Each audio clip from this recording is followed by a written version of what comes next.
पैरों तले जमीन खिसकने वाली बात तो आपने जरूर सुनी होगी, लेकिन इस इंसान के साथ ऐसा सच में होने लगता है। कहानी की शुरुआत होती है रेमी नाम के एक फ्रेंच पेंटर से। अपनी पत्नी लुसील और 2 बच्चों के साथ उसकी जिंदगी आराम से बीत रही थी।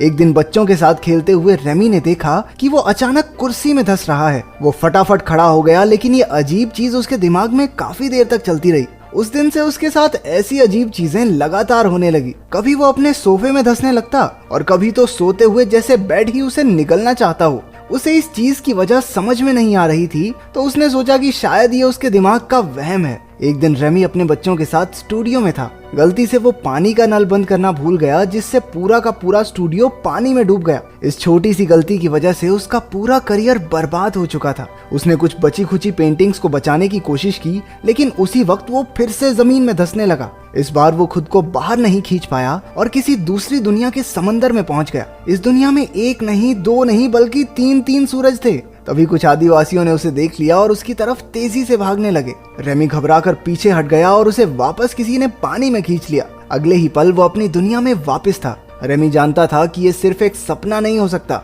घर लौटकर उसने लूसियल को इसके बारे में बताया, लेकिन वो भी मानने को तैयार नहीं थी। असल में उसकी बीवी तो किसी और के ख्यालों में गुम थी। लूसील को अपने बॉस डॉक्टर गेलर से प्यार हो गया था और अब वो उसी के साथ रहना चाहती थी। एक ही दिन में रेमी अपने करियर के साथ साथ अपनी बीवी से भी हाथ धो बैठा था, मानो मुसीबतों का पहाड़ उस पर टूट पड़ा हो। रेमी ने फिर भी उससे शांति से बात करके प्रॉब्लम सॉल्व करने की कोशिश की, लेकिन लुसील तो डॉक्टर गेलर को उससे मिलाने के लिए घर ही ले आई थी। ये सब क्या चल रहा है? आशिक को पति से मिलाने घर ले आई? डर नहीं लगता इस औरत को? रेमी ने बिना कुछ कहे उन्हें अपनी मर्जी करने दी। उसने हताश होकर कहा कि वो कुछ ही दिनों में घर छोड़कर चला जाएगा। इसके बाद वो अपने परिवार के पास मदद मांगने पहुंचा। उन्होंने भी कुछ देर उसकी बात सुनी, लेकिन किसी ने ज्यादा ध्यान नहीं दिया। निराश होकर रेमी कॉफी बनाने के लिए रसोई में चला गया। एक बार फिर से अजीबोगरीब चीजें होने लगी। घर की बिल्ली अचानक हवा में ही जम गई। रेमी ने उसे पकड़कर इधर उधर घुमाया, लेकिन वो तो जैसे खिलौना बन गई थी। उसने अपने परिवार को आवाज लगाई, लेकिन उसे एहसास हुआ कि उसके आसपास की सारी चीजें थम सी गई हैं।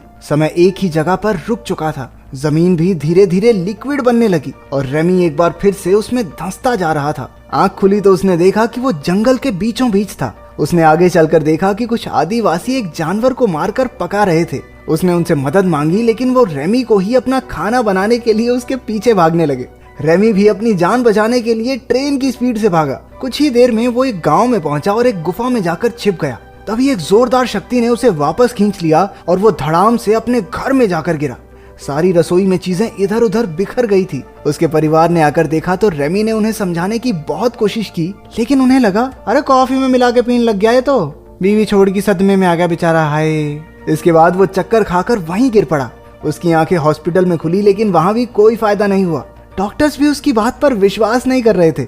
अगले दिन रेमी अपने स्टूडियो गया तो बैंक वाले, उसके क्लाइंट सब उससे पैसे वसूलने पहुंचे हुए थे। अचानक से उन सब ने बोलना हिलना बंद कर दिया। इससे पहले कि रेमी को कुछ समझ आता, वो फिर से जमीन में धंसना शुरू हो गया। उसने खुद को रोकने की काफी कोशिश की, लेकिन वो तीसरी बार दूसरी दुनिया में पहुंच ही गया। वो एक पेड़ पर एक टोकरी में बैठा था और सभी आदिवासी उसकी तरफ खुशी से देख रहे थे। ऐसा लग रहा था मानो वो सब उसी का इंतजार कर रहे हों।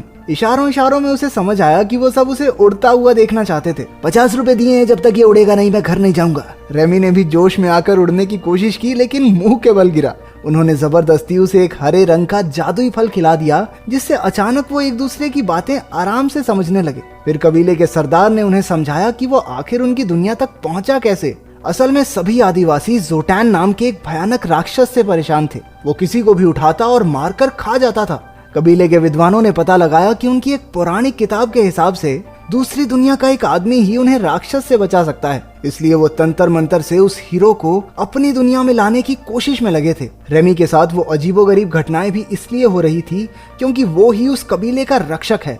लेकिन जो आदमी अपनी बीवी के आशिक को नहीं पीट पाया, वो राक्षस को क्या मारेगा। उसने कबीले की मदद करने से साफ इनकार कर दिया, लेकिन आदिवासियों ने उसका मन बनाने के लिए उसे एक चट्टान से उल्टा लटका दिया। फिर उसे एक गुफा में रखा गया, जहां बैठकर उसे राक्षस से लड़ने का प्लान सोचना था। भूख लगने के कारण रेमी ने जैसे ही वहां रखा एक तरबूज उठाया, वो वापस अपनी दुनिया में पहुंच गया। इस बार उसने लोगों को अपनी कहानी बताई ही नहीं। वो जानता था कि कोई यकीन तो वैसे भी नहीं करेगा। इसके बाद वो एक लाइब्रेरी में जाकर अपनी मुश्किल का हल गूगल से पूछने लगा, लेकिन गूगल के पास भी इसका कोई हल नहीं था।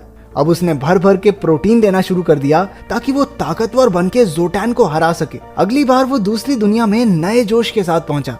कबीले वालों ने उसे एक तलवार दी और जोटैन से बचने की तरकीब के बारे में पूछा। उसने सभी आदिवासियों को एक नए गांव में बसने को कहा और रास्ते में उनकी सुरक्षा करने का वादा किया। उनकी मान्यता थी कि जो भी गांव की सरहद के बाहर कदम रखेगा उस पर आसमान से बिजली गिर जाएगी। रेमी ने सबसे पहले सरहद पार करके दिखाई कि कुछ नहीं होगा और देखते ही देखते उसके पीछे सारा गांव चलने लगा। अब सबको यकीन हो गया था कि रेमी ही उनका हीरो है। कुछ घंटों बाद जोटैन के 2 आदमियों ने उनका रास्ता रोक लिया। उन्होंने सबको गांव लौट जाने को कहा, लेकिन रेमी ने उनका बहादुरी से मुकाबला किया और तुक्के से एक को तो मार भी दिया। कुछ देर बाद उन्हें खबर मिली कि जोटैन उनके कबीले पर हमला बोलने वाला है।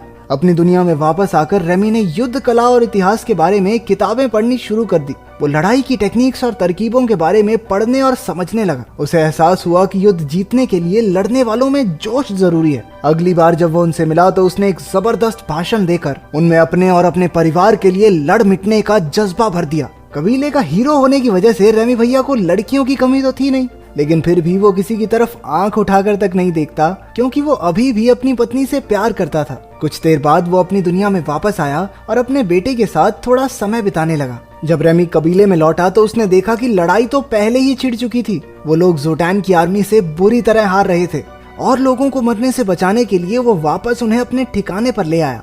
इसके बाद रेमी ने उन सबको आगे का प्लान बताया।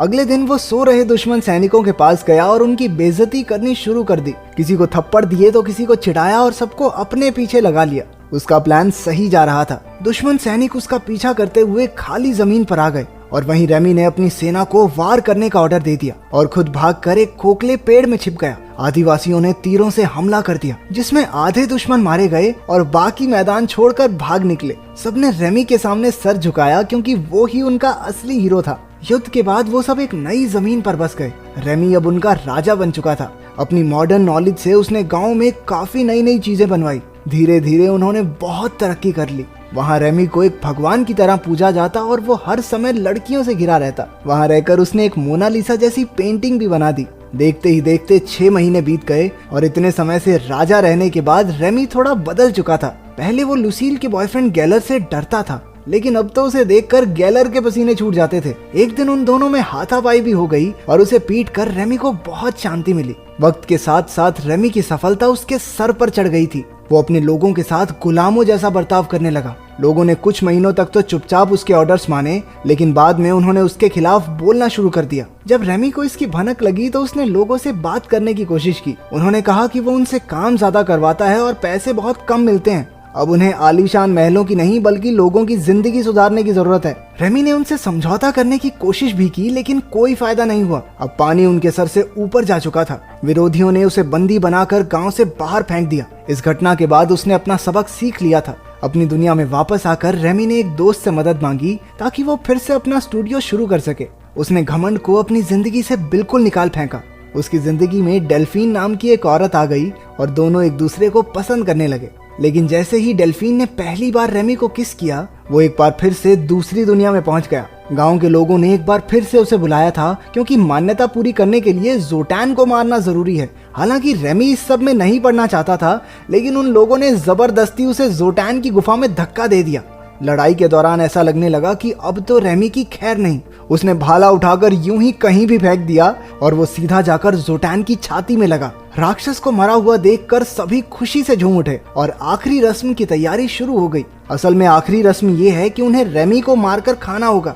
जैसे ही रेमी को पता चला वो जान बचाकर जंगल की तरफ भागा, लेकिन जिस बुढ़े ने उसे तंत्र मंत्र से इस दुनिया में खींचा था उसने एक तिलस्मी चीज को आग में फेंक दिया, जिसके बर्बाद होते ही रेमी कभी अपनी दुनिया में लौट नहीं पाएगा। वो जल्द ही पकड़ा गया और मरने ही वाला था, लेकिन भीड़ में मौजूद कुछ लोगों ने उस जलती हुई तिलस्मी चीज को उठाकर पानी में फेंक दिया। इसी वजह से वो वापस अपने परिवार के पास अस्पताल में पहुंच गया। लुसील और डेल्फीन दोनों वहीं मौजूद थी। जब डेल्फीन को पता चला कि उनका डाइवोर्स अभी फाइनल नहीं हुआ है तो उसने फिलहाल रेमी से दूर रहना ही सही समझा। उसे मरता देखकर लुसील को एहसास हुआ कि वो अब भी रेमी से ही प्यार करती है और वो बॉस के साथ चक्कर तो उसकी बहुत बड़ी गलती थी। कितनी दोगली औरत है ये। लेकिन अपने सख्त लौंडे रेमी ने कहा, ओके दीदी बाय। उधर दूसरी दुनिया में आदिवासियों ने रेमी का बहुत बड़ा स्टैचू बनाकर अपने हीरो के रूप में उसे याद किया। आखिर में हम देखते हैं कि लुसील और रेमी एक बीच पर अपने बच्चों के साथ थे। उन्होंने एक बार फिर से एक नई जिंदगी की शुरुआत की। यहाँ अपना रेमी पिघल गया। तो तुम्हारे हिसाब से उसे लुसील पर भरोसा करना चाहिए या नहीं, कमेंट्स में जरूर बताना।